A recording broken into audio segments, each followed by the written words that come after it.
Welcome to Crosstalk, where real conversations spark real change. This is your front row seat to the journeys of local entrepreneurs, ministry leaders, artists, and everyday people making a difference right here in our community.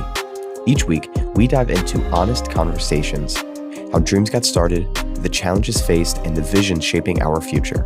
It's about more than business or titles. It's about passion, purpose, and the heart behind the hustle. So whether you're looking for inspiration, practical advice, or just a reminder that you're not alone on your journey, you're in the right place.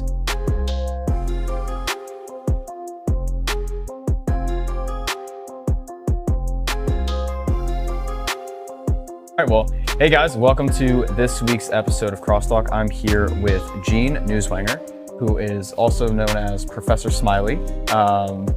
So, Gene, I know we're going to talk a little bit today about Freedom Flow and this newer venture in your life, but I know you have a little bit of a history in pharmaceutical, right? In the pharmaceutical industry.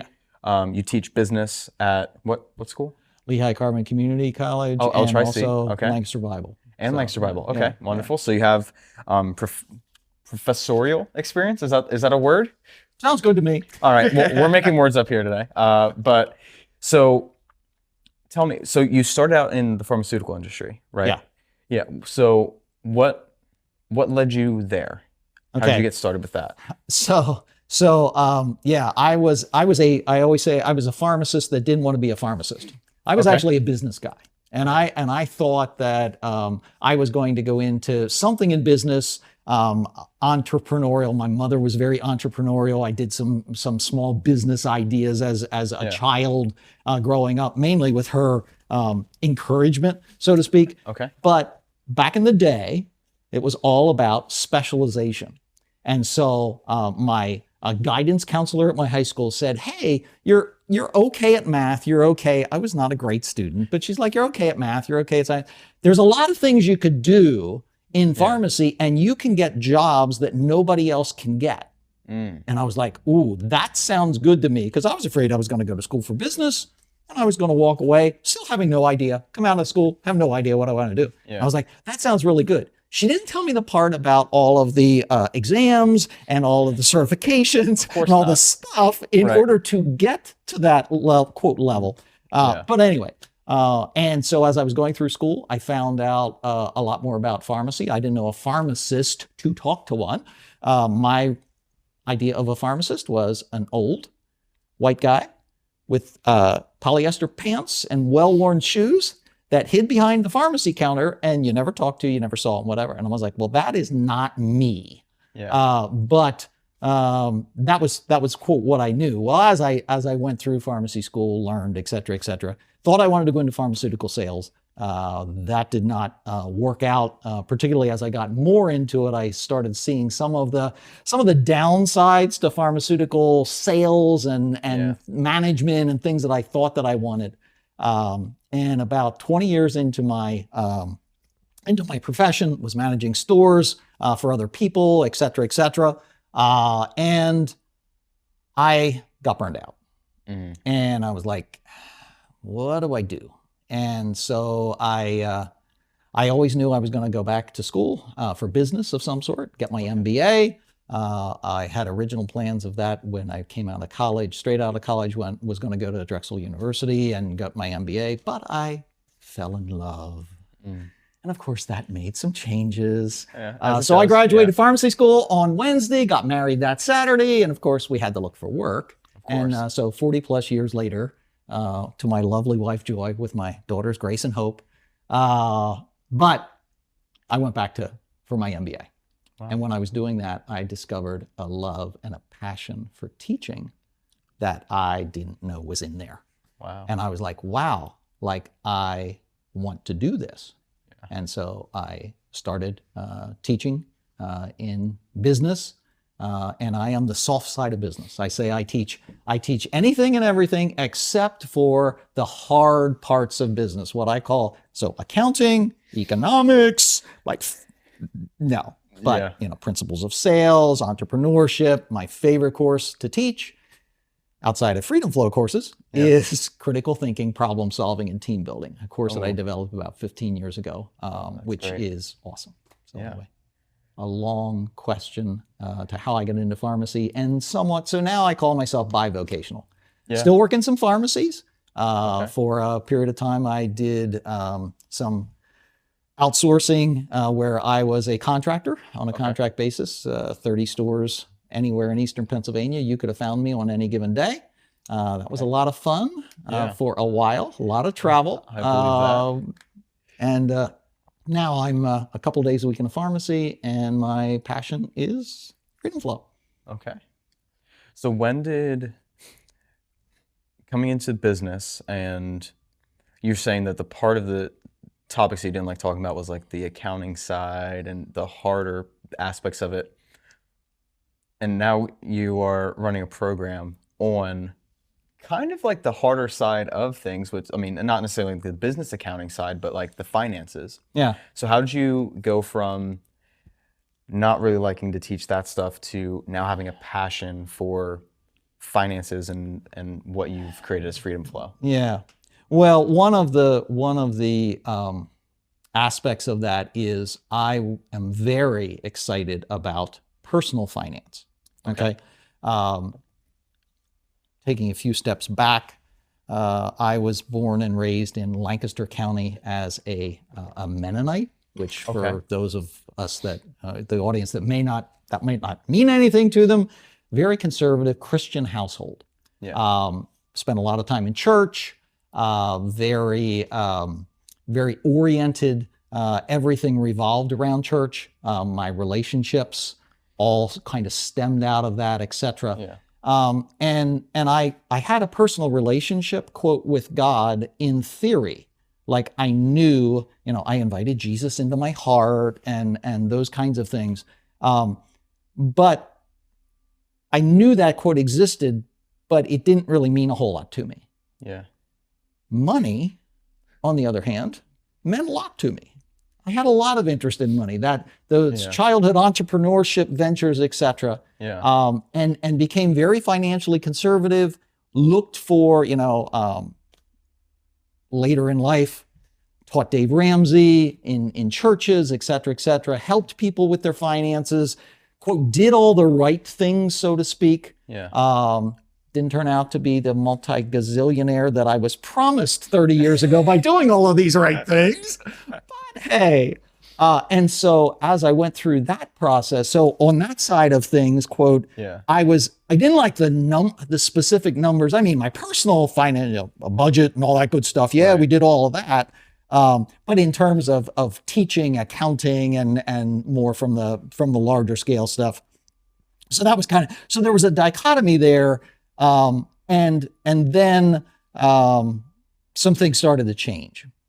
So come up through, got some experience while I was in college, met my wife of some other streams of religious construct of Christianity.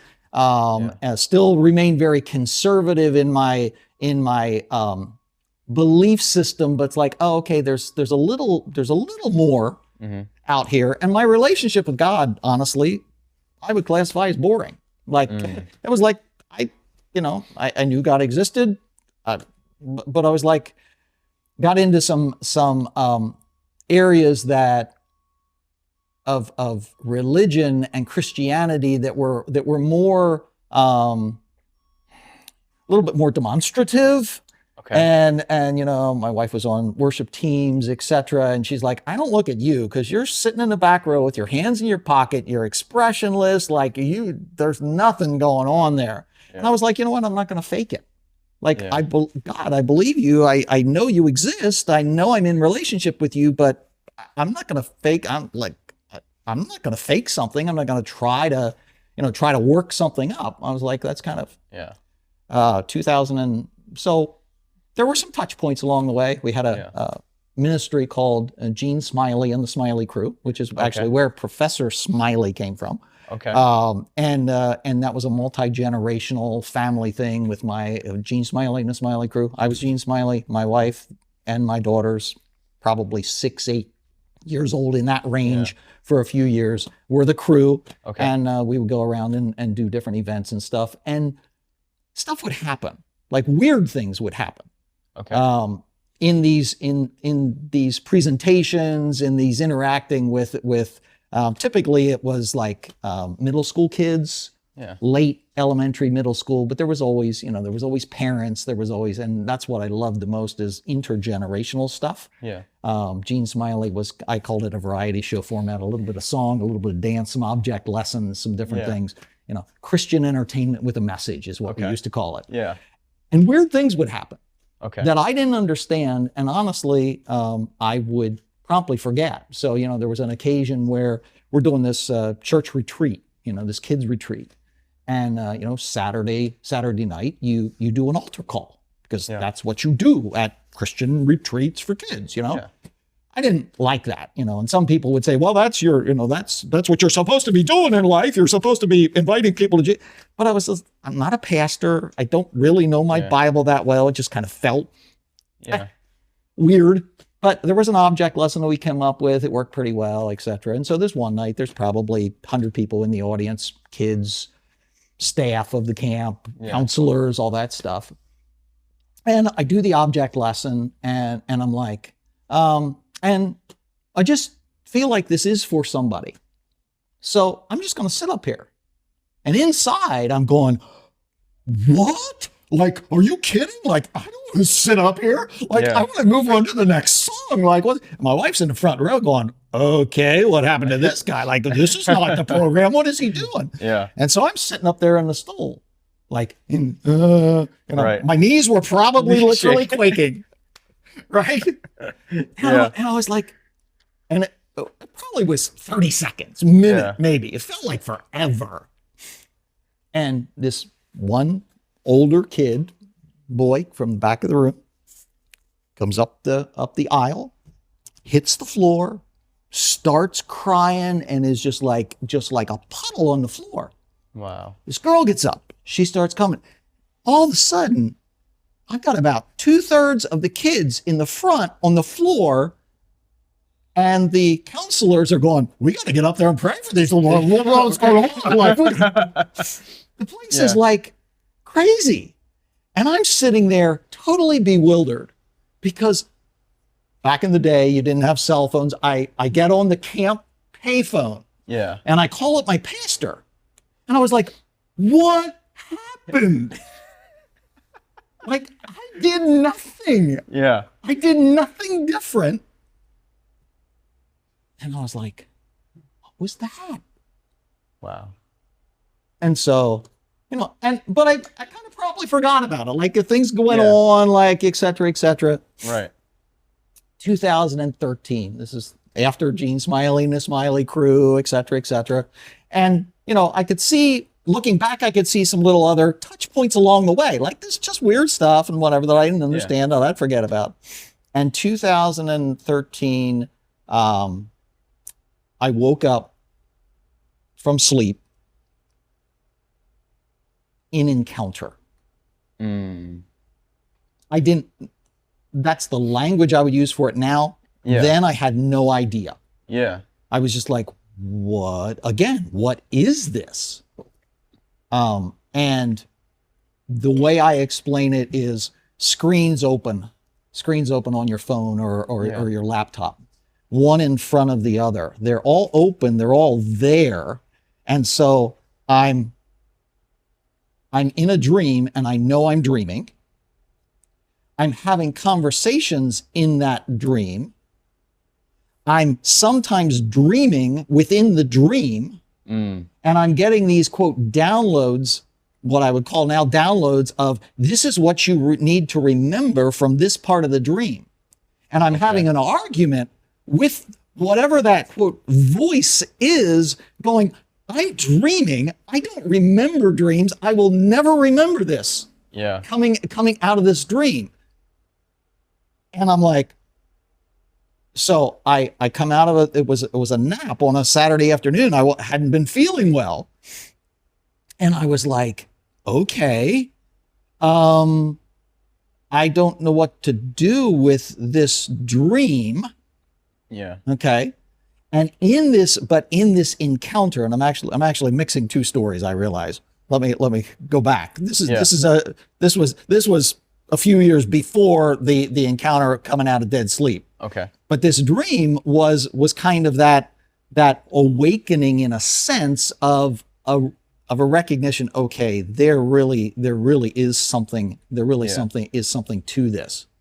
So I'm going to jump back to my waking out of a sleep in 2013, and I'm in encounter, and I'm having these downloads similar to the dream, except now I'm awake, and now there's physical manifestation. And I just have this. I realized that I just know things. And it was almost like a switch got turned on. And I just had from then forward and continuing till this day, I just have this perspective that almost in a sense doesn't seem like it's mine. And yet I know it is more real than anything I've ever experienced in life. And it just opened up. It just opened up a door of like, oh my goodness, there is so much to life more than what I've been living. There's so much to God more than I've been experiencing. Yeah. And the relationship went from okay, God, you do your thing, I do mine. I know we're in a relationship, whatever. Yeah. I'm not gonna, force anything to, oh, you are so real. You are so here. You are so active in my life. And it is so, for lack of a better word, intimate. I don't really talk about most of what that looks like. Yeah. Because honestly, it feels very, very, very, very personal. And it feels it's almost, this is a weird way of saying it, but it's almost too valuable. And I think it's so unique to each of us. I think we all have this. I think we all have the capability and capacity. I think we're all invited into, but it's going to look different for every single person. Yeah. And so I don't want anybody to go like, oh, well, I never had that experience, so I mustn't be whatever. Or I tried this, or I feel like this is the path that I'm on. I don't want to, I don't want to mess that up for you. But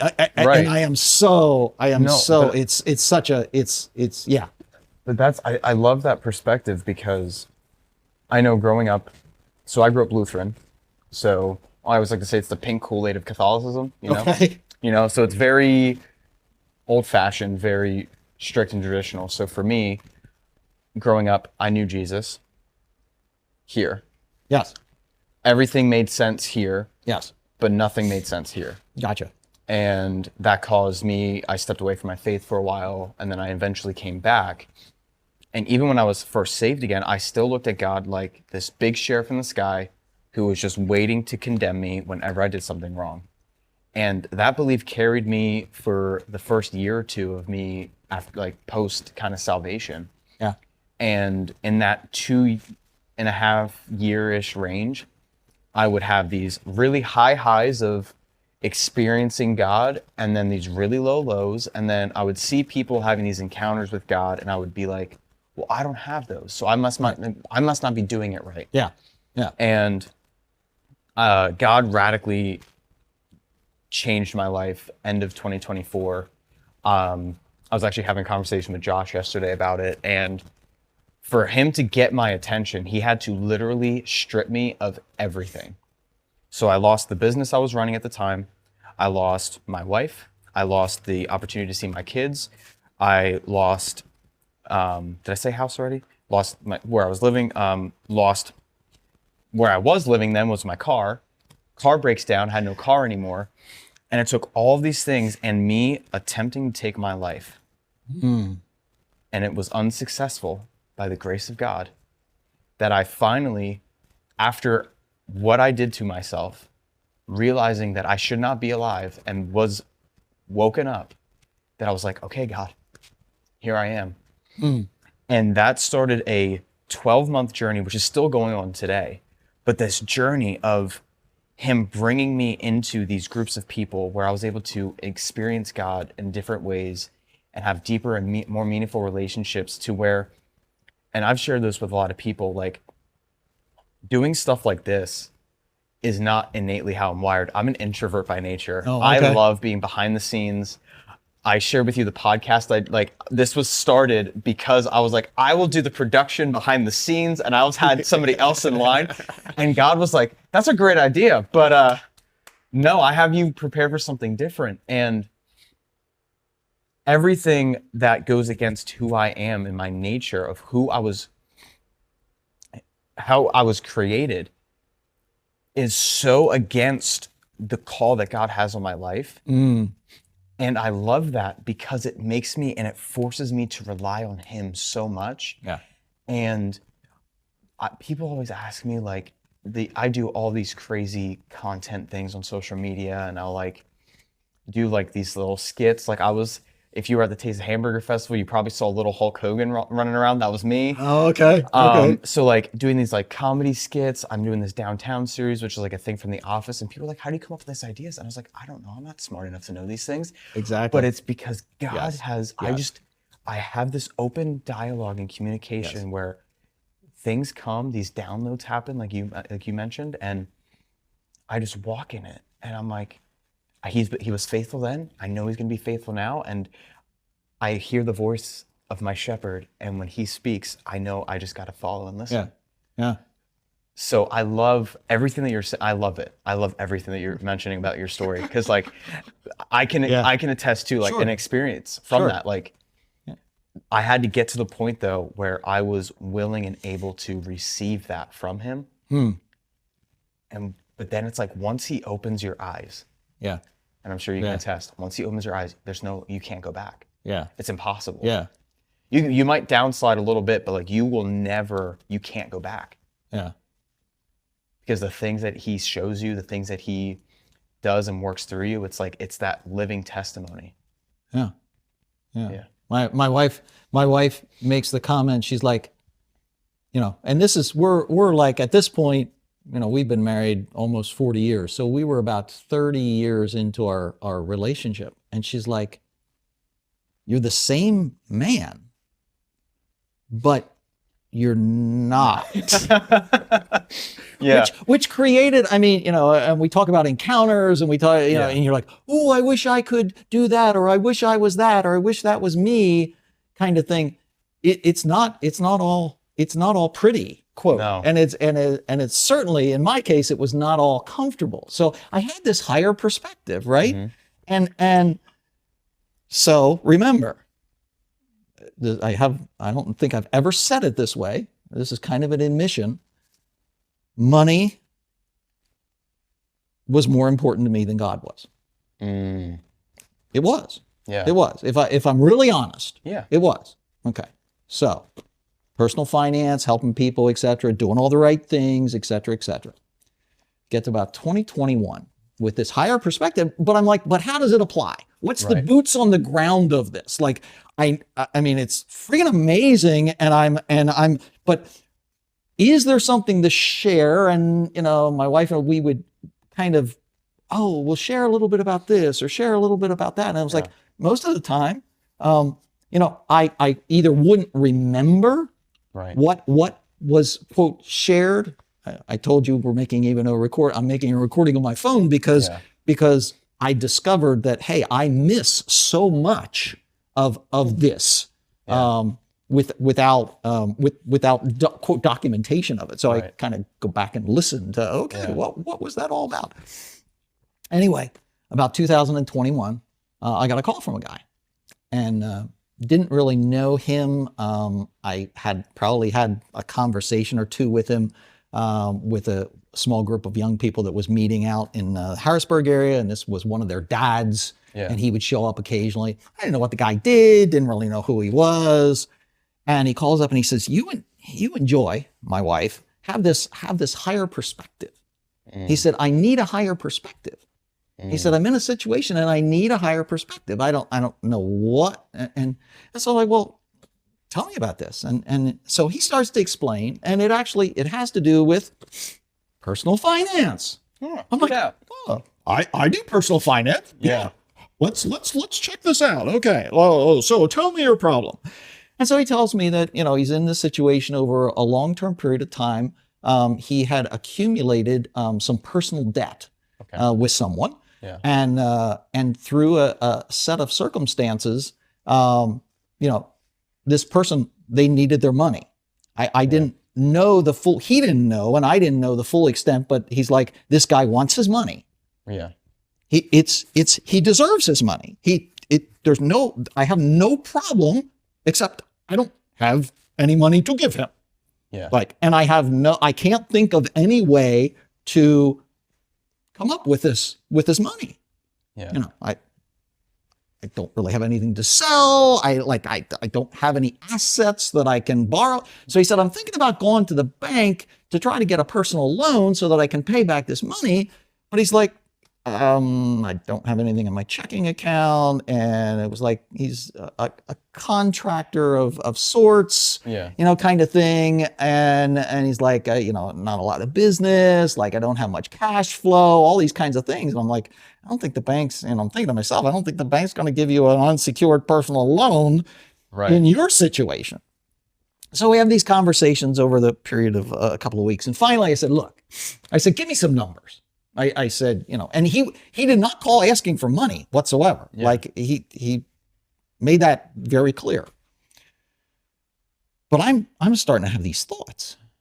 And I was like, should I lend this guy money? And I'm like, why would I lend this guy money?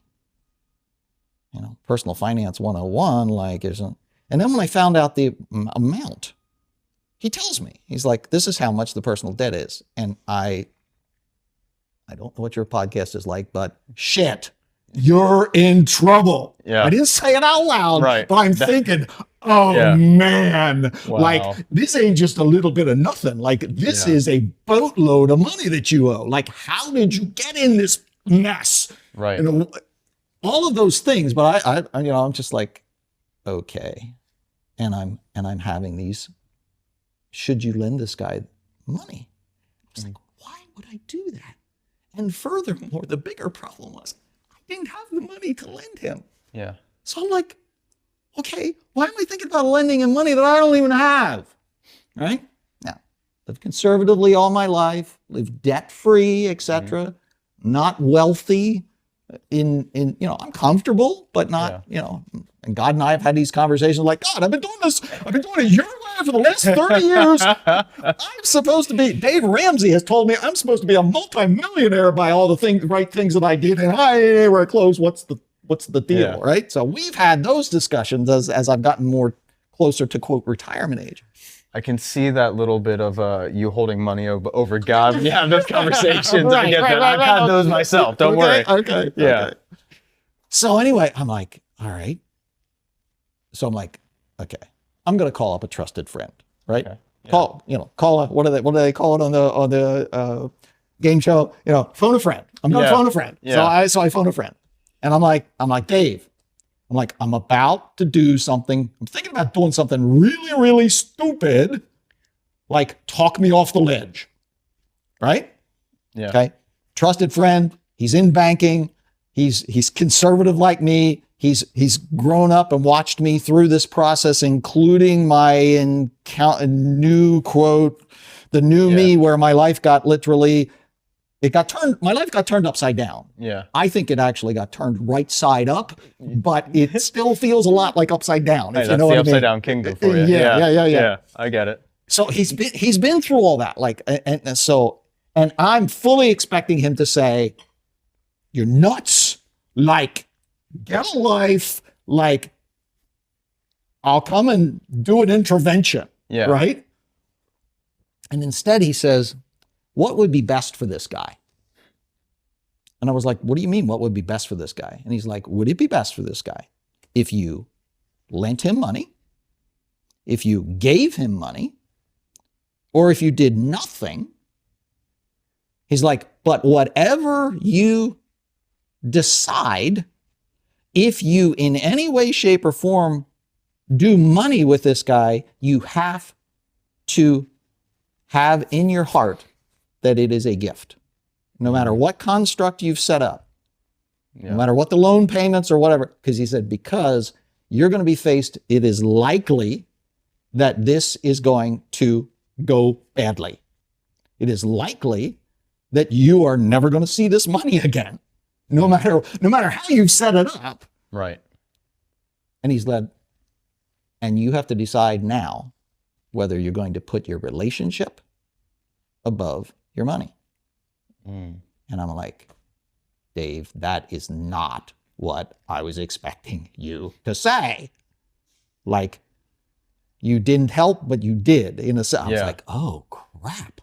Like, now I said I didn't have the money, but about 18 months before that, I had gone into my bank and I took out a new, updated my line of credit on my home, which I had never used.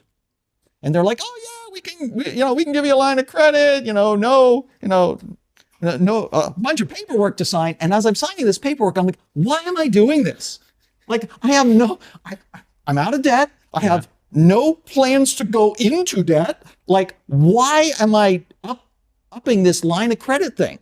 Yeah. And I had some ideas about, our next, maybe a retirement home or something that we might, and I'd see it on auction and I'd have to put a down payment and I'd need a way to do that. Right. And so I had some justification, but deep down inside, I'm like, what the heck am I doing? Right. Like, never used this for 25 years. Why would I get a new one and go through all this paperwork and whatever?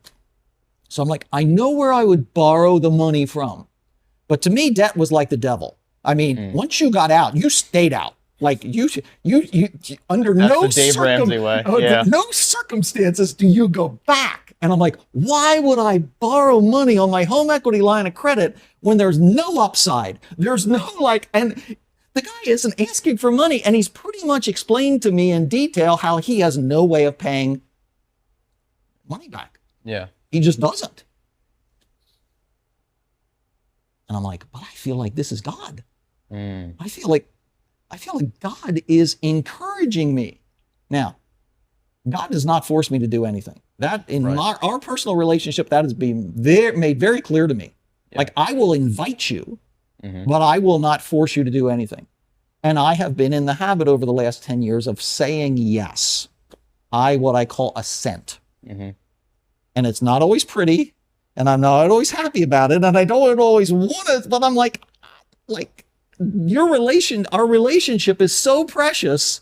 Yeah. I want to trust you, God. I want to say yes. And so I say yes. And so I was like, I think I'm supposed to say yes. I think this is you, God, but this does not follow Finance 101. This is not why would I do that? Right? Yeah. So, very long story, just a little shorter. I said yes. Okay. But before I did, I called him up. He said, call up this guy. Let's call him Bill. This guy I've been talking to. Yeah. And he said, and ask Bill if he will contact the person that he owes the money to and use these words.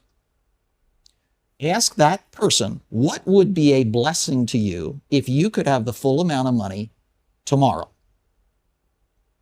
And whatever that guy says the amount would be, simply say thank you and come back. Do not say, would you accept less? Do not say, well, could we work something out? Do not say anything. Tell Bill, don't say a word. Just simply say, come back.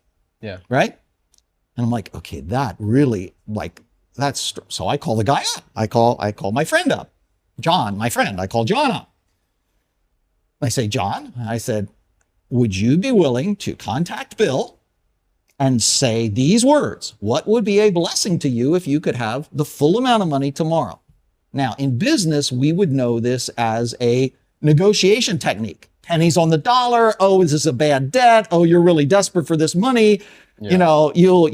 And I thought, getting into a lot of detail here, maybe you'll cut some of this out, but I thought that Holy Spirit had said to me that he was going to cut the number in half. That Bill was going to cut the number in half.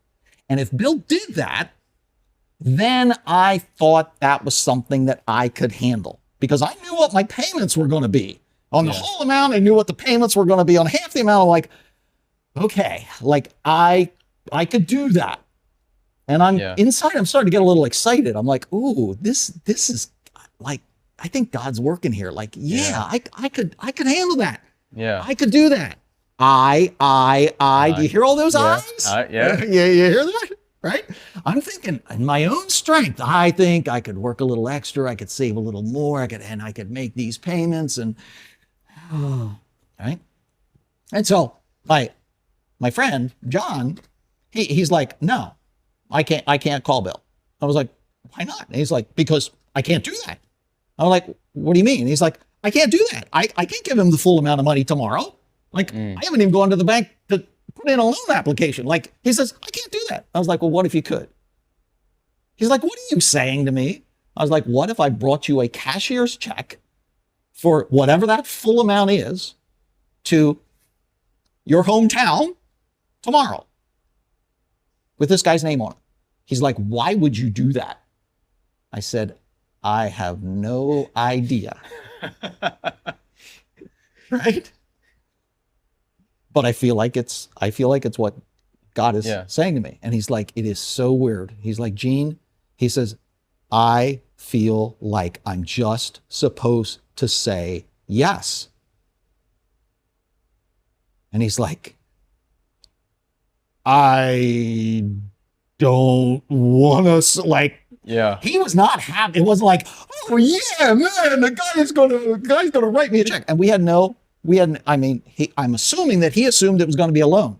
Yeah. I figured it was going to be a loan too, but I also knew that it probably wasn't going to work out. Right. Like it probably was. And I was like, this is going to be a gift. And I gotta, Dave's told me that you gotta, so I'm like trying to prepare my heart and for this, but I'm kind of like on board because Holy Spirit said he's going to cut it in half. I can handle that. I can work with that, et cetera, et cetera. Makes the call. And the guy says, this is a miracle. The guy says, Bill's like, the very fact that you are contacting me, that you're texting me and asking me this question is a miracle. He said, no matter what happens, it's a miracle. He says, whether I get the money or not, he's like, this is a miracle. He's like, this is freaking, he's like all excited even at the prospect. Right. He takes $1,000 off the amount because he was desperate for the money. This was not just cleaning up some extra debt. This was not just adding to my substantial stockpile. I don't know what the details were. Someday I'm going to go find out and go back. I don't even know this guy. I'm going to go back to him. It's like, so what was the deal back in 2021 when you were like, what were you up against? That's the reason he took $1,000 off. $1,000 is a lot of money. But in comparison to the boatload of money that this guy owed, it was not much. And I'm like, oh, shucks. Not exactly my words, but oh, shucks. I'm in the same boat as I was before. And so I did it. Wow. And I was like, this is freaking crazy. And I'm going out to this guy to meet him at a diner to drop off this cashier's check. And I'm saying weird stuff. I'm like, we're both on the same side of this. Because what God has said to me when I'm writing out the check the night before to get the cashier's check from the bank and stuff, he said, don't worry about tomorrow. And I'm hearing this. I'm going, don't worry about tomorrow. And literally tomorrow is tomorrow. Like I'm dropping off this check tomorrow. I'm like, oh, wait a second. Do you, like the time frame here is really tight, God. Like, what are you? So we did it. I take this check out and drop it off to him. And I'm saying, we're on the same side of this. And I'm thinking about my poverty mindset. You familiar with that? That was a term that I would use for, money was my God. Money was more, already. And I was freaked. I mean, I was not happy about this. I'm like, what I was upset most about was how upset I'm going to be with this debt. Because I had been trained that you don't do this. And I'm doing this of my own volition. Like and I'm like, how many nights am I going to be up? How long am I going to have to continue to work my jobs because I can't afford to retire? Is my wife going to be supported? Like, what does the future look like? I'm going to be, and in myself, I'm worried about it now, but I'm more worried about how worried I'm going to be in the future for the next 10 years until this is a life, driving back from dropping off the check, my wife's like, well, she's like, either this is God or this is the stupidest thing we have ever done in our life. Because I'm like, I'm not having any skeletons in the closet, right? Yeah. I'm not having financial, like, Joy, you're going to know about this, like, and you're going to quote, have to approve. And she's like, looking back on it now, she's like, I knew that there must be something really strong in that, in what God was, quote, saying to you, for you to be changing your mind, or allowing. Right. It wasn't really changing my mind because I was still like, this is dumb. Yeah. Like, we ain't doing this. But yet we are. Wow. So I'm out there and I'm like, we're on the same side of this. So I'm thinking about this poverty mindset, and I'm like, I've got problems with money. You got problems with money. We both have problems with money. And I'm like, I'm as messed up as you are. And again, but I'm like, but you're getting a boatload of money and I'm going into debt. Like, how are we on the same side of this again? Like, how is this? In my logical mind, I'm like, no, we're not on the same side of this. But these are the words that are coming out of my mouth. I do apologize. I'm sorry. We're, can I go off screen here a second? You're off there. That is known as the moose call. The moose call. Okay. Yeah. So apologize for that. But anyway, so I did it. Wow. And I was like, and I'm saying to God, like, sitting there, getting the stuff ready to go to the bank to do the cashier's check and take it out there the next day. I'm like, God, there had better be something in this for me. And I'm like, and it better be more than a warm, fuzzy feeling. Because I'm like, this is freaking crazy. You are putting me in debt for the next 10 years. Yeah. You know, I thought I had you figured out. I was sure that you said it was going to be half the amount. This ain't half the amount anywhere close. Like, this is nuts. I'm like, there better be something in this for me. Within 24 hours of writing that check, taking it out to him, and there was more to the story, more pieces. In 24 hours, I start to get these downloads. Now, I've been getting downloads for the last 10 years, okay?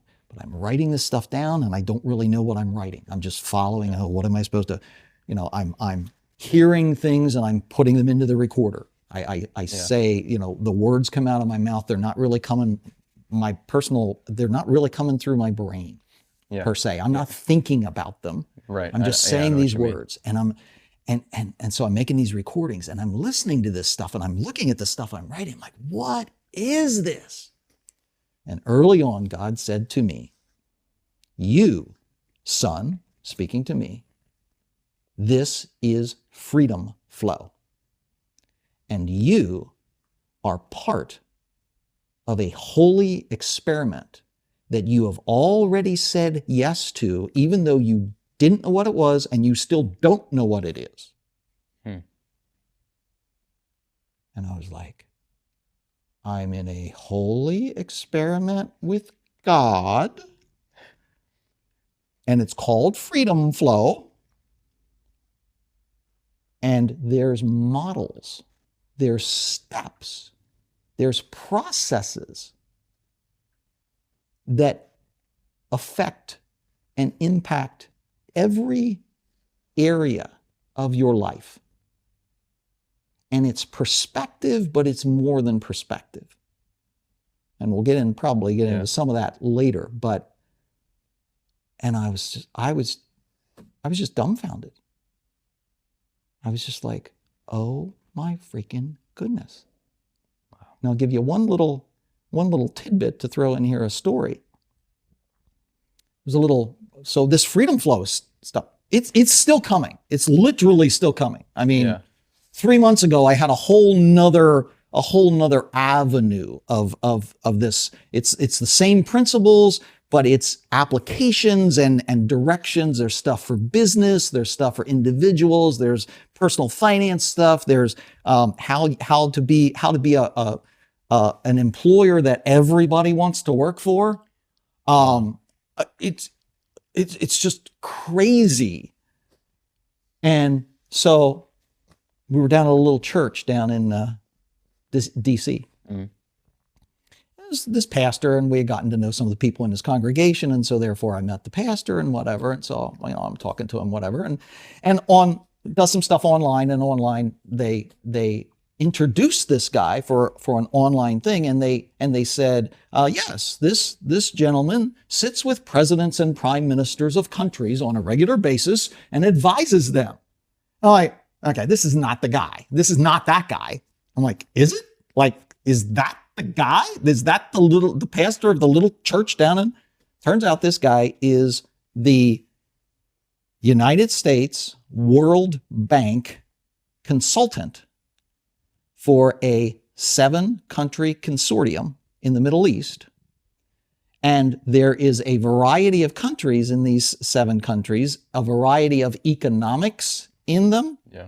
And part of the goal of the World Bank, and this man personally as well, is to help the rich countries, quote, the economically stable, and to help the poor, their neighboring poor countries, without bankrupting their future generations, without like, oh, we'll give you a loan that you don't have to pay off for 50 years, but you're going to end up totally bankrupt, and we're going to end up with all of your stuff. Yeah. Which is how the world tends to work. Yeah. And he's listening to some of these freedom flow things. I made an appointment with him after church one day. And he's like, Gene, he's like, I have never heard anything like this. He's like, if you could get people to start looking at these, looking at life, looking at some of these concepts through this lens, he looks at me and he's like, you literally change the world. Wow. And I'm just like, what? Like, this guy, well, you sit with presidents and prime ministers and work for the World Bank. Like this is way out of my league. Yeah. You know. So I'm sharing it. Whatever comes, I say yes. I assent. Wow. So yeah, that's and people will say, what happened about the money? At least that's what I'd be saying, right? If I was out there. That question did cross my mind. Yeah, exactly. Oh, you got some miraculous. No, didn't. I followed those same biblical principles. Mm-hmm. I paid off the debt. It went a lot faster and a lot easier than I thought it would. But I can't honestly say to you that there was I was waiting for the check in the mail, right? I was waiting for somebody's going to be like, you know what, brother, I just feel like you need an extra. No. But I didn't gain the money back through any supernatural source. Well, I did. It's all his. Yeah. But my poverty mindset thing, it broke the back of that poverty mindset. Wow. I don't look at it. And you know what? I didn't lose sleep. I didn't lose sleep when I had that debt. I didn't lose sleep when I was making those payments. It was just like, it's okay. Yeah. I can't. So it's a weird example, but I can now walk into a grocery store and my wife says we need salad. And I can go to the shelf and I can grab a box of salad and put it in my cart. I was like, how do people do that? Because you have to look at every per price per unit sticker on the shelf, figure out which one's on sale, make sure I've clipped the triple coupon, and right? I still can do that and still do that sometimes. I have not thrown out my biblical principles of finance. I have not thrown out my budgeting. But there is just something about it that is totally different. There is a freedom there that I have never experienced. Wow. So financially, quote, dollars and cents, yes, quote, I paid the debt back. But from a life perspective, it's a miracle. I mean, it's just a whole different way of living life. And I had tried to break that poverty mindset. I had used strategies. For a while, I was like, you know what? I'm just going to live on less. Mm-hmm. I'm going to pretend that this money doesn't exist. I'm going to throw it in on an account over here. And God, we're going to see whether you provide for me, is essentially what I was saying. And so I would do that. And at the end of the month, I'd go back, put it back in the regular account to pay the bills. Because I'm like, nothing's changed. Like, God, I thought you were going to do something. I thought you were going to. Nothing. Wow. Broke the poverty mindset. And that's just crazy. This is crazy. And the freedom flow stuff is, oh my goodness. And the relationship behind that freedom flow stuff is just, I can't begin to put a price tag on it. It's just crazy. It's just crazy good.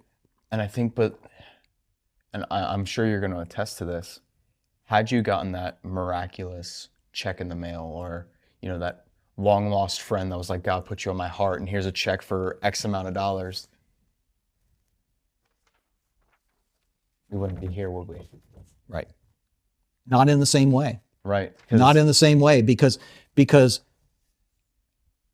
it would have been the, get you out of jail free card. It would have been, right. It would have been that miraculous. Yeah. No. So he brought you through the fire. Yes. To hone you in some, when you were telling me part of your story just a couple of minutes ago, I was like, yeah, here's another case where it wasn't pretty and it wasn't like easy answers or even like, when I was sure the guy was going to cut the money in half, right? That would have been a miracle, of course. But I would have still been able to handle it, But the bigger miracle was getting you through that and breaking that mindset.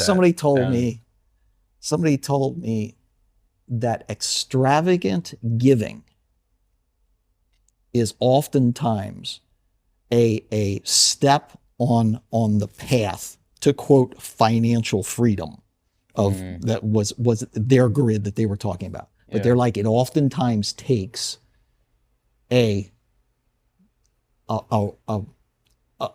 radical, and that may not be money. People are like, well, I don't have any money, so no. Maybe it's a radical friendship. Maybe it's a radical giving of your passion into something. Yeah.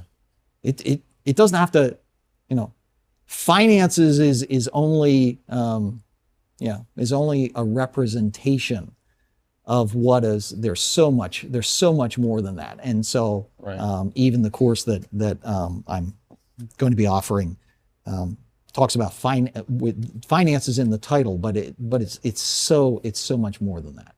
It's so much more than that. Yeah. That's amazing. That's a huge testimony. It's crazy. It's just crazy. So I think, go ahead. Two caveats here. Yeah. Number one, freedom flow is not about borrowing money and giving it away. That's not in the freedom flow construct. Note that. It's not. It's not in the construct. Don't think you got to give a bunch of money away or, wow, Professor Smiley is saying, no, that is not. But for me personally, that was a path that I was invited through. And I'm not gonna lie, it was hard.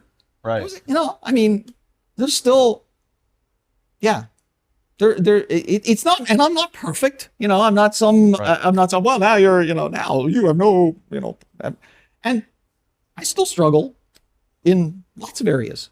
Yeah. Finance included. So it's not, so that's caveat number one. Okay. Caveat number two is this freedom flow stuff is not get rich quick. It's not, this solves all your problems.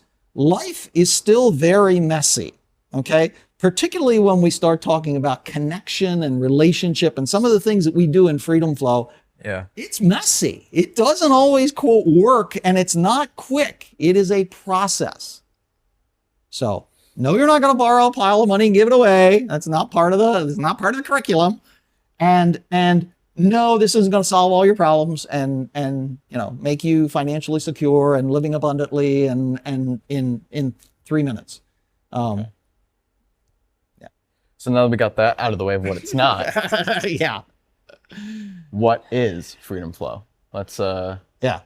So freedom flow has a couple of basic quote building blocks. Okay.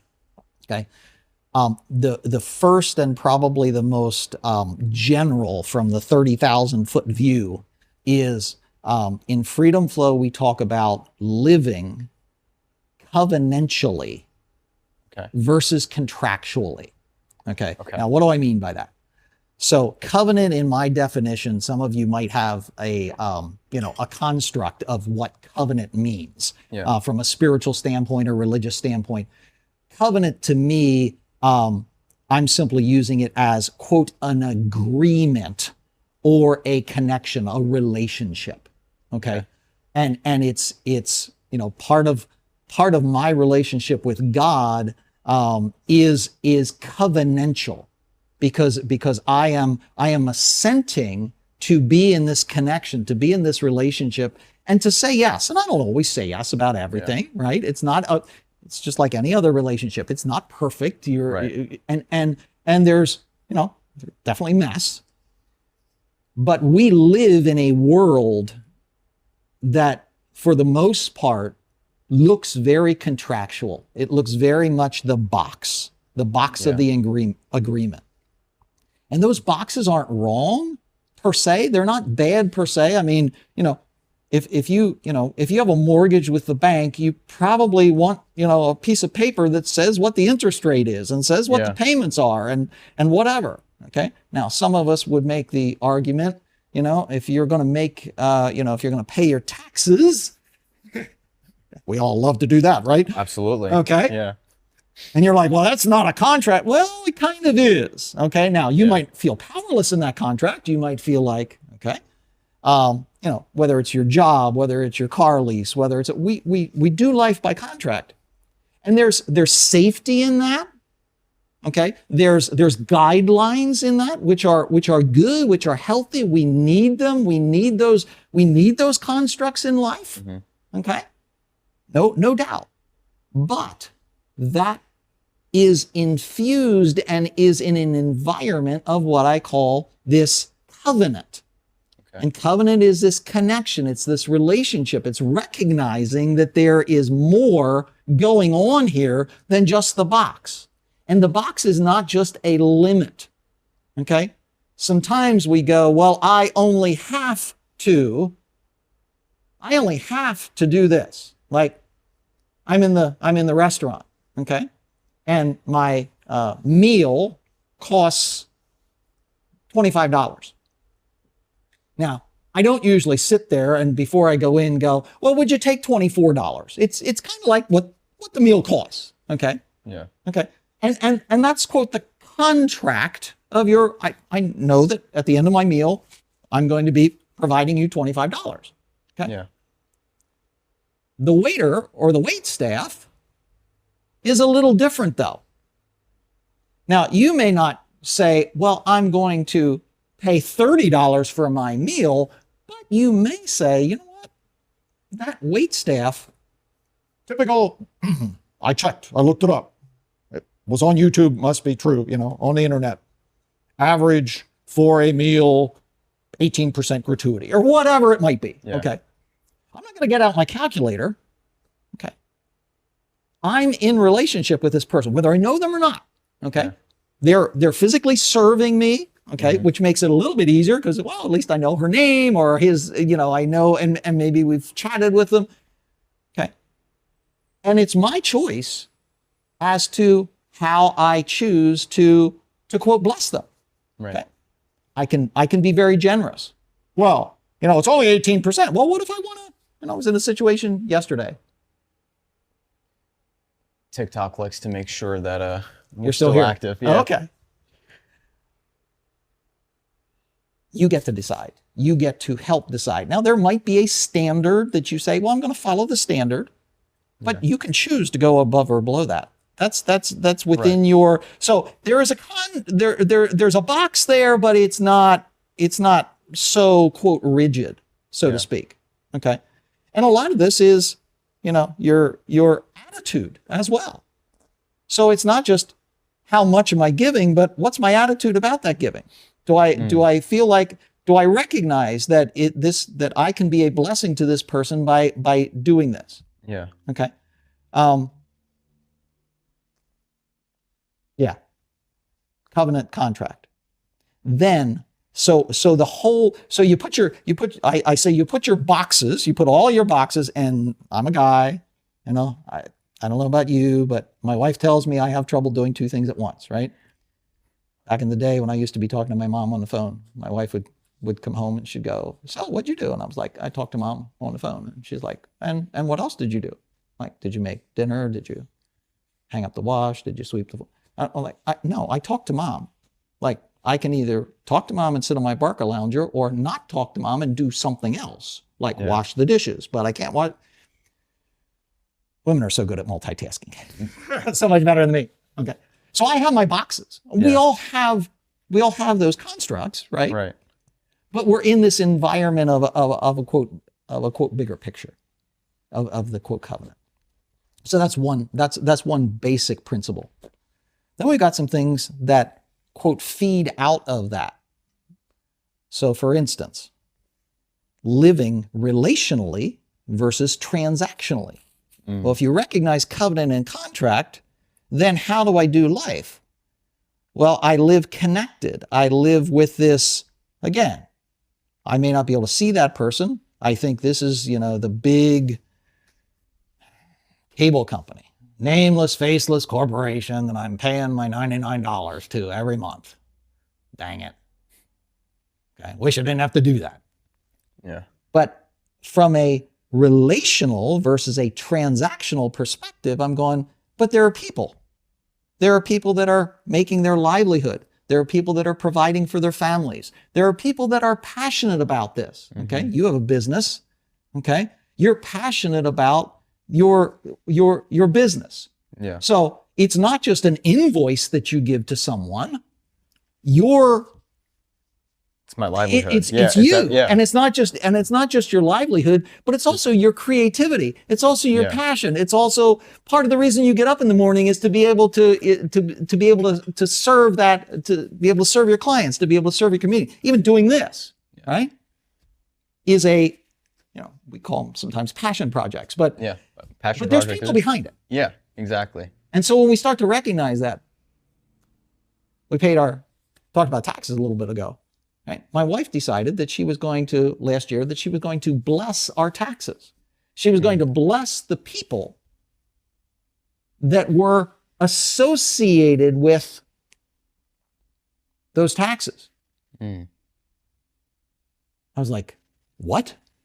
Like, I never thought about blessing the people behind my taxes. This was just some bill I had to pay. Right. And besides, I don't like all those politicians necessarily, right? But yet, whether you agree with them or not, whether you think the tax rate should be different or not, they are people and you are connected to them. You say, well, that guy, he's way over there on the spectrum, whatever it might be, politically or financially or whatever. Okay? Yeah. So, he's really rich. Okay? I'm really poor. He gives everything. I have to receive everything. Oh, poor me. We are constantly giving and receiving. Yeah. And every time we give, we receive. And every time we receive, we give. Now, it may not feel like it in the specific transaction, but in the flow, we are both giving and receiving simultaneously. It's like two sides of the same coin. All right. Where's my coin? I was going to say, I'm expecting an analogy here. There's supposed to be a coin in the pocket. What do I do with it? Oh, my goodness. Did I take it out and stick it someplace else? No, it's there. There we go. Okay. Here's this coin. Okay. Which side is more valuable?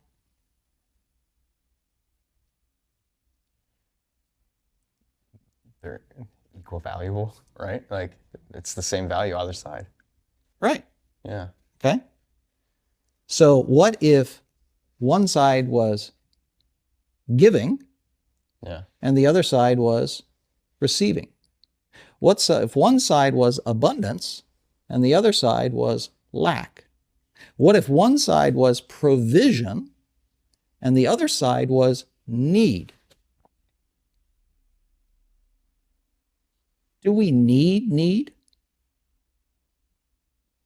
Well, you're a business guy. What is your business based on? Supply and demand. Right. What if you don't have demand? Well, What if nobody needs your services? I wouldn't be in business, at least in this business. Right. Yeah. Right. I would find a business that had the demand. Okay. And And yet oftentimes we are ashamed of our needs, right? Particularly certain kinds of needs. Yeah. If you have a financial need, maybe you're like me and maybe I'm a little ashamed of that, although I have need. Okay. Yeah. When you go to the doctor yeah. and you've got a problem, Right. okay, you've got a broken leg or There's a you're not Nelly ashamed. reflection coming off of You're not ashamed that you need to go to the doctor, Yeah. right? Per se. Okay. You go to the gas station, you might not be happy about the money that you're spending on the gas, but you're not ashamed that your car needs gas. I'm so ashamed of you, car. You need gas. Oh man, am I pissed off? Okay. We need. Yeah. Need has value. And just like this coin, without the need, the abundance, we don't have the coin. Right. Without the lack, the provision, we don't have the coin. We don't have the system. So we talk about these two sides, quote, of things. But without those two sides, you don't have the flow. You don't know whatever you want to call it. Yeah. Okay? So in freedom flow, when we start diving into this a little bit, we start recognizing things like there's need for need. Things like everything is part of the flow. Things like we're living relationally instead of transactionally. Yeah. So that's some of the and this just goes into all kinds of crazy, wild. Yeah. Wow. That's some of the things that you were saying, to even specifically of like blessing the people that are surrounded by your taxes. It's like, for me, like the challenge of what you were saying was like, we have this negative connotation with anybody that's in and around that industry. And then it reminded me of Matthew in the Bible, the tax collector, and how he was viewed. And it's like, but what did Jesus do with him? Yeah. Invited himself to dinner at Matthew's house, right? Yeah. And was there and had fellowship with him and blessed him. Yeah. And I'm like, then it was like challenged me. I'm like, man. Yeah. You know what? So I was recently at an event. Okay. And it was a soup kitchen, right? Quote. Yeah. And as I'm going to this event, I'm like, I'll just eat before I go. And then I'm like, why? Why can't I go and express the need of because I was hungry. I was like, why can't I go in there hungry? Like, isn't that the whole point? Isn't that why they want people to? And so, and I walked through the door and somebody said, hope you brought your appetite, or I hope you're hungry. I'm like, I'm starving, man. Like, I'm ready. Like, like what you got, I will gladly. But that was hard for me because I was like, I don't really, it's not like I can't afford food that or that I don't have food. And yet I chose to share my need. Yeah. And you should have saw, the people were like, they were excited to be able to give. They were excited to be able to meet that need. Yeah. I was like, why would I keep somebody from that? Like that's that so is great. that is the gift. So I gave the gift of my need. This guy who owed all this money, Right. and who was feeling, and he has said since, he's like, man, he's like, I still have a relationship with him. And he's like, there are times, man, I'm just like, and he hasn't said it recently, which I think is good. But he was like, oh, I really want to pay you back. I was like, it was a free gift. It was a gift that was given without strings. Okay? What are the strings that we give with our gifts? It's not saying that the strings are bad. It's not saying that the contract is bad. I'll lend you this for this, or my expectation is, that's not bad in and of itself. But recognizing, do we have strings with things? Like what are those unspoken expectations? Yeah. Okay. Again, you get into all kinds of very interesting perspectives and what's mindsets and But if he had not given me that gift of his lack, and he did not intend to give it to me, he was not asking for money. He did not come to me saying, I want money. And that was not, in fact, it was just the opposite. He told me straight out, I am not asking you for money. Like, don't even give me money. And that's the reason when the question came up, he's like, I just feel like God is saying I'm supposed to say yes. And he was not happy. I'm telling you, he was not happy at all. Because I can relate to that person a lot, because this actually reminded me of a story from June of last year. My business bank account that I was using for everything got shut down. I couldn't receive payments. I couldn't access my card, nothing. So even though I had money sitting in an account, I was broke. Yeah. And I remember I shared it with one of the local business owners. I won't name drop for the sake of, I think that's a gift that she'll get in heaven, and she doesn't need to get the treasure today. Right. And constantly she would be offering to go get me a coffee, go pick me up something from Legata, sharing meals with me. Sure. Offering, like, giving me money to go get food. And in my heart, like, how I grew up was like, I was like, well, no, I have it. I'll just suffer. Right. I'll suffer this until everything gets figured out. Yep. And she really challenged me. Yes. To accept it. Yes. And that was one of those pivotal moments for me where I was like, I am neglecting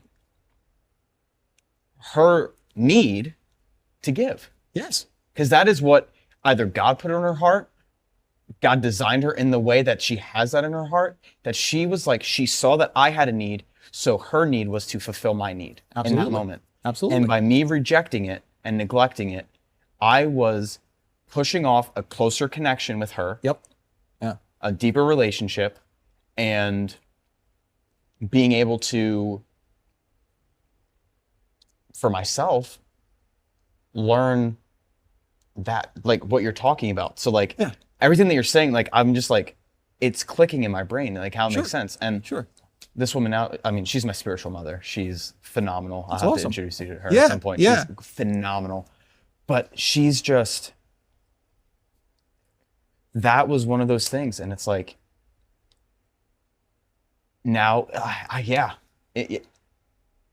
tell me more about this. Like, this is great, honestly.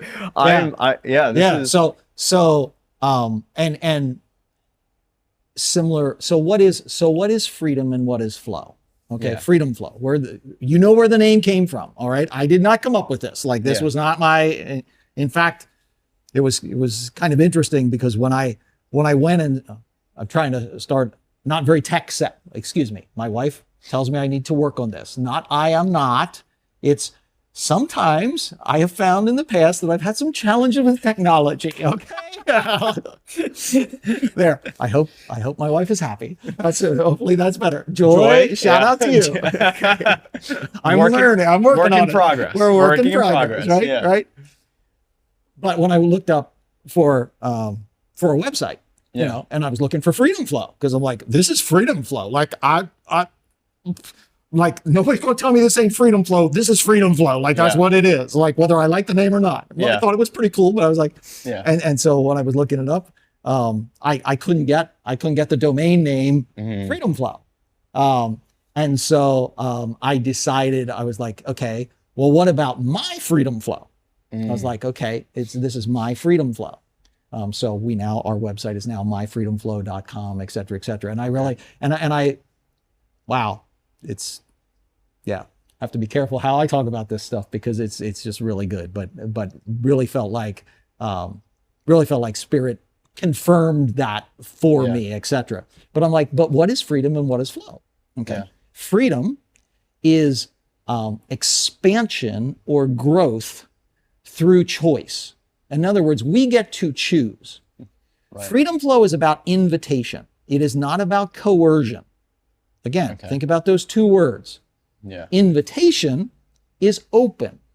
Invitation opens the box. Where coercion, I'm going to beat you with a wet noodle if you don't do this. Okay? And we're going to talk about some of the ways that contracts do some things and covenant do somewhat would seem to be opposite. But remember, we need them both. It's not throwing one out and saying, oh, we're going all the way over here. Okay, we're going to get rid of all our contracts. No, that's not what this is. That's not what this is. And there are people that are concerned about that. They're like, but you can't, you have a budget. Yes, you have a budget, but it goes beyond the budget. Yeah. Okay, we're going to, so anyway, so freedom is expansion through choice. We get to choose. I mean, life is happening, whether you want to recognize it or not, you know, there's only, but you get to choose. Okay. Yeah. And the other thing is flow. And flow is movement. And flow is movement through connection. And that connection creates something. Yeah. Yes, I am looking. So. There we go. All right. So what I want you to do is I want you to reach out with one of your hands and touch the end of this. Now, this is going to prove that there is power, that there is energy through connection. Gene, if you're going to blow my mind right here. I want you to hold my hand. I want to hold your hand. Stop it. Get out of here. Look at this. Look at this. What?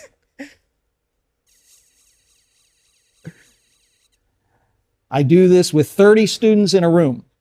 And everybody connects? And we wait until we're all, and then I love this. Yeah. Okay? Yeah. There's power, right? Wow. There's power in connection. There's power in relationship. And people will say, oh, I don't have time for a relationship. Like, relationship is messy.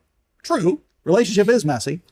But so again, remember that tax. Remember that cable company. You don't have to know these people necessarily personally.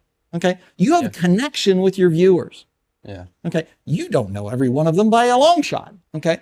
And you don't know how you're, quote, impacting them. So there's all kinds of, quote, degrees and levels of that.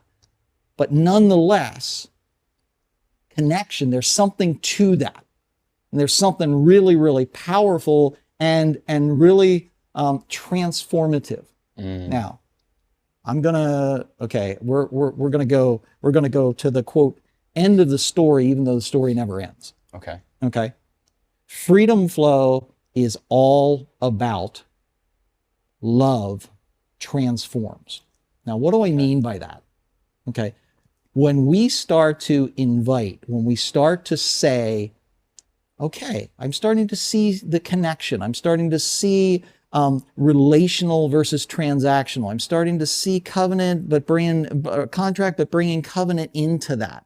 Yeah. Okay. what happens is through those connections, we start to get this, I'm living from a place of love. I'm living from a place of freedom. I'm living from a place of and something we haven't really talked a whole lot about. I talked about my encounters and my my spiritual journey. Okay. But whatever your greater than is, whatever whether that's nature, whether it's a particular religious construct, whether it is, whatever. Okay. When you start to invite that into connection, when you start to connect with that, when you start to invite that into even your physical relationships, it takes things to a whole new level. Yeah. Okay. Relationship connection is not just a physical. I mean, there's scientific proof out there about synergism. I don't know whether you're familiar at all. Okay. You take a couple of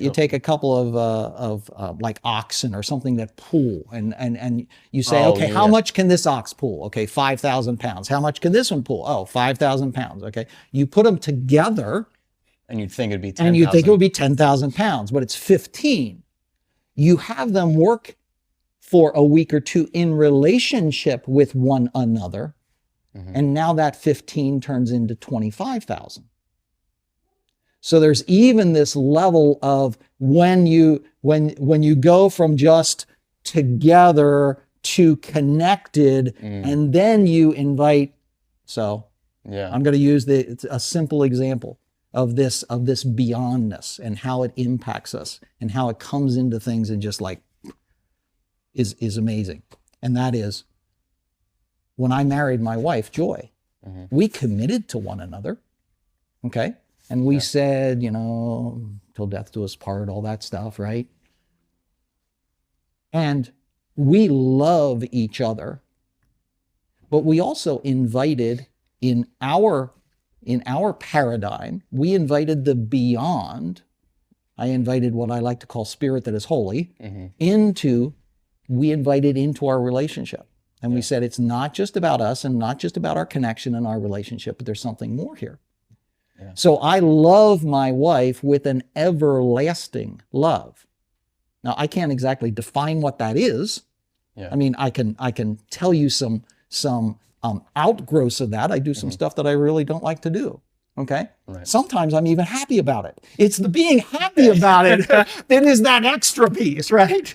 If I'm just grunting and groaning and complaining, maybe I am not really inviting it. Okay. Right. So we love each other with an everlasting love. And we're very, very different. Some would say, it's so interesting because like, oh, you guys are like, you are such a cute couple. You have such a great marriage, da, da, da, da, da. And I'm like, you have no idea how different we are. You have no idea how, and yet, but on the other hand, we need each other. Yeah. Because I am very certain things and she is very certain other things and that, but together. The everlasting love, okay? Right. Or with a child. I had my first child and I had taken some parenting classes and I prepared and we got stuff ready and whatever. What I didn't expect, what I didn't even know to anticipate was this love that I felt for this child. Yeah. I hold that baby for the first time and I'm like, I don't even know you yet, but I am in love with you where did this, I mean, I'm literally thinking like, where did this love come from? Like seemingly out of quote, nowhere. Right. And the part of the example that I always share that my wife always kicks me if she were here, so please don't. Joy, okay? I'm gonna leave this for you to do. If we had 15 children, and she always kicks me under the table like, what? Are you kidding me? But if we had 15 children, I would not split my love 15 ways. Right. There would be this unfathomable, limitless love. I had a friend who has 2 daughters, and he told me right after the birth of his second one, he said, I didn't know how this was possible, but he said, I thought that I would have to split my love. Yes. And he said, but what God does is he multiplies my love. And he's like, I didn't know that that was possible. He's like, because I thought I was already loving at 100%, but he's like, now I'm loving at like 300%. Yes. Yes. And I never understood that. And then I had my second daughter, and I'm like, oh, I get it. Yeah. Yeah. I get it. And Freedom Flow as a whole, with this love transforms things, it opens us up to what I have no better words than to call limitless potential. When you're basically, you're assenting, you're opening up to that limitless possibility, to that limitless potential. And yeah, it's just it's not all simple. It's not all easy. It's not all pleasant. It's not all clean, right? Yeah. This isn't I mean, yeah, lose 300 pounds in 2 seconds and get $1 trillion. No, this is not one of those. This is a process. Yeah. Okay. In Freedom Flow, we talk about success, but success we talk about as process and progress. And our progress doesn't even have to be forward. You were living through a process and you lost everything. Well, I'm sure you weren't thinking like, man, life is going good. I'm really making process and progress here. Look at all this progress I'm making. No. You didn't. No. You didn't. No. No, not in the moment. I'm looking at my net worth as I'm, and I'm like, this ain't going the right way. Like I am not making, this is not success. Yeah. And yet, yeah. So just dropping some little bits and pieces of concepts in there. There's so much more. It's crazy. Yeah. And It's crazy. I do want to be respectful of your time too. So. Well, and yours as well. I have no idea how long we've been going, and I'm not. I mean, I would love to continue to keep going on this, but we'll go as long as you want to go. Yeah. I have no problem at all. I mean, go ahead and so you're going to be teaching, and so people can learn more about this. You're going to be doing a class on this. Yes, absolutely. We're doing a class. It's called Freedom Flow Your Finances: Love-Based Living versus Fear-Based Living.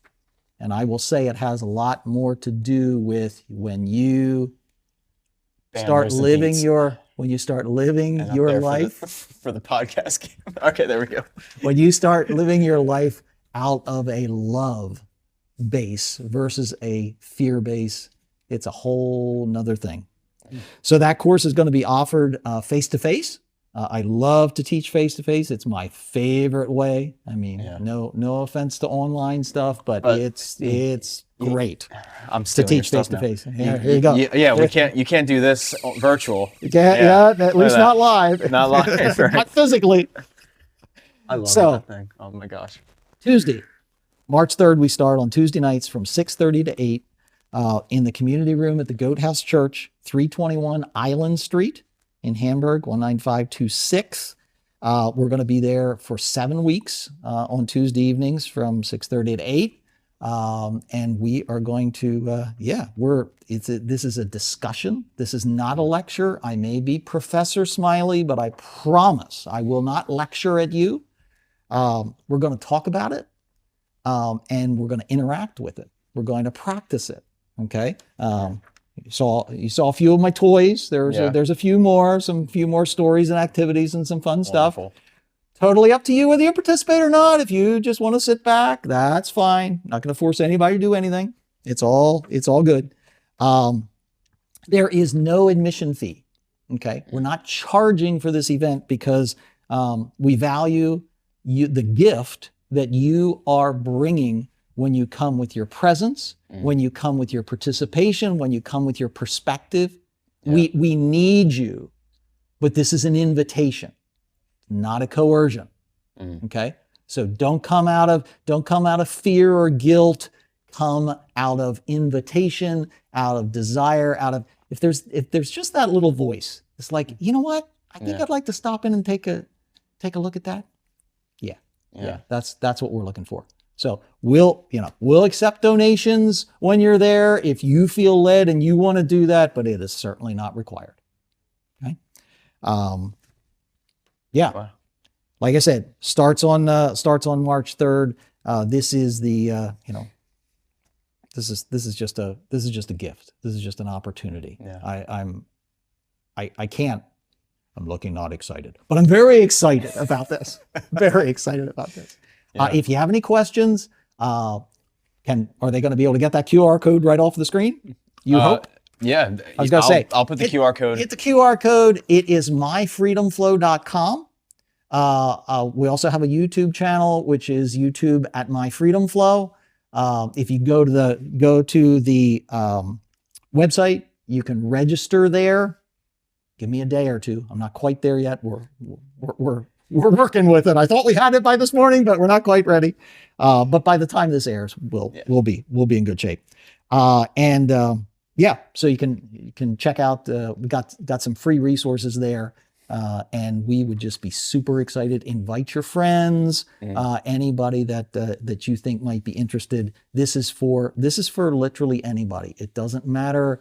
It doesn't matter your background. It doesn't matter. We're going to talk some about finances, but it's going to be in some ways and some freedoms that you're probably not used to hearing if you have background in finance. If you're somebody that says, never dealt with finances, but I know I have to, or what, we're there for you too.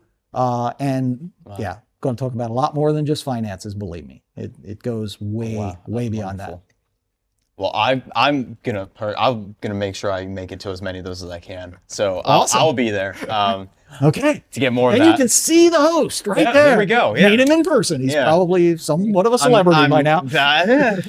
I'm really not that impressive when you meet me in person. I'll be Okay. You got to meet me the first time yesterday. So you know. I did. Yeah. Hey, he's a great guy. Oh, well, thank you. I appreciate that. Same goes back to you. This is amazing stuff. Yeah. So we know where to find you. Yep. Online and coming up in March. And last thing here is there anything that we didn't get to cover that you want to leave, or any final thoughts? Well, let me just say, beyond the face-to-face class, okay, I love to share this stuff. So if you're a faith-based organization and you're interested, I love to speak. I love to do workshops. I love to do on a variety of topics. But you contact me, you tell me what area of life you're interested in, and I'll see whether there might be something that has to do with the concepts of freedom flow behind it. So I just want to put that out there. This is the first live event that I'm doing in this area, and hopefully it'll be the first of many. Online stuff, historically has been a little harder for me, but we're getting there. We're getting there. We're developing. There'll be some coursework online as well, but wonderful face-to-face. Come on, let's do face-to-face. Yeah, come on, we're post-COVID now. Yeah, let's get back to face-to-face. Exactly. Gene, it has been a pleasure and truly my honor to be able to sit down, have this conversation, learn more about your journey, how God's been moving in your life, and I'm so excited to see where God leads and takes us. Yeah. I'm so confident, and I'm not going to say this is a thus saith the Lord, but he is going to continue to be opening doors, and he is going to radically transform what you even think is possible through Freedom Flow. Yeah. Keep saying yes. Yeah. Just keep saying yes. Yeah. Excellent. Thank you so much. It's been a privilege and honor. It's been, if you've made it through this, it has been a privilege to have you guys along. And my encouragement to you would just be the quote tagline of Freedom Flow is, "You are not alone. We are in this freedom flow together." Okay. This is for anyone and everyone, but especially if you are someone who feels like you need support, who feels like you need some community connection, who feels like maybe you feel like you have more needs than you have quote abundance, or maybe you feel like You have an abundance, but you don't know how to impact with it. You don't know what to, quote, do with it. We need each other.